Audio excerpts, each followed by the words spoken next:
In this video, tuturo ko sa inyo kung paano mag-order ng GCash Mastercard or ng GCash ATM card through online using your GCash application.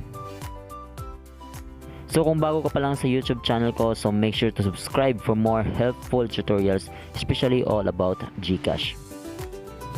So unang gagawin natin ay open natin yung GCash application. Yan, login using your 4-digit MPIN.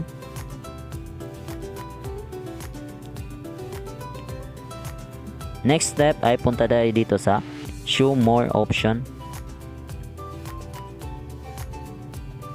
Next ay scroll down mo lang, tapos punta ka dito sa fund management. Click mo itong cash out.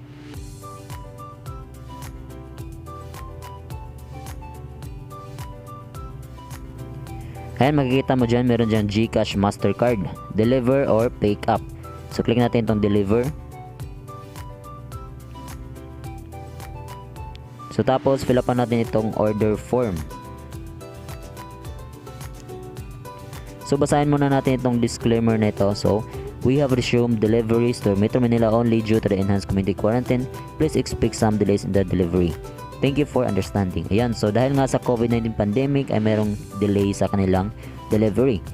So basahin natin itong reminders. So kailangan mo magbayad ng 150 pesos for the GCash Mastercard.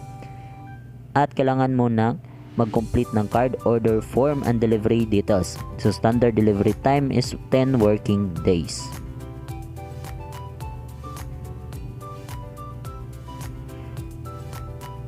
So ngayon fill up natin itong order details na ito. So ilagay mo lang yung GCash mobile number mo, yung first name and your last name, at yung delivery or shipping address.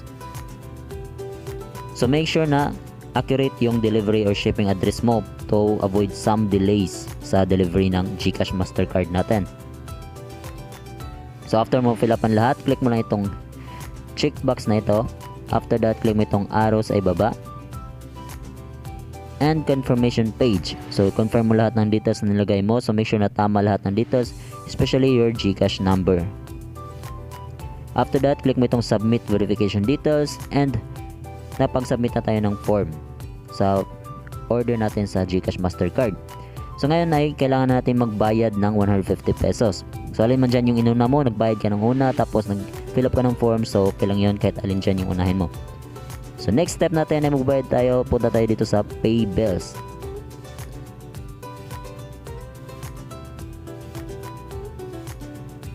Ayan, tapos scroll down mo lang, tapos i-click mo itong payment solutions. Tapos i-click mo itong GCash Mastercard.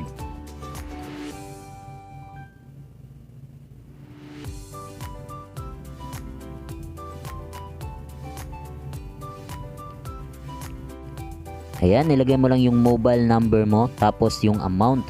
Yung amount ay 150 pesos siya, tapos yung email, optional lamang yung email, tapos click mo yung next. So confirm mo yung payment mo, tapos click mo yung confirm. Ayan, may ma-receive ka na confirmation, text confirmation na nagbayad ka ng 150 pesos for your GCash Mastercard. So ganun lang kadali.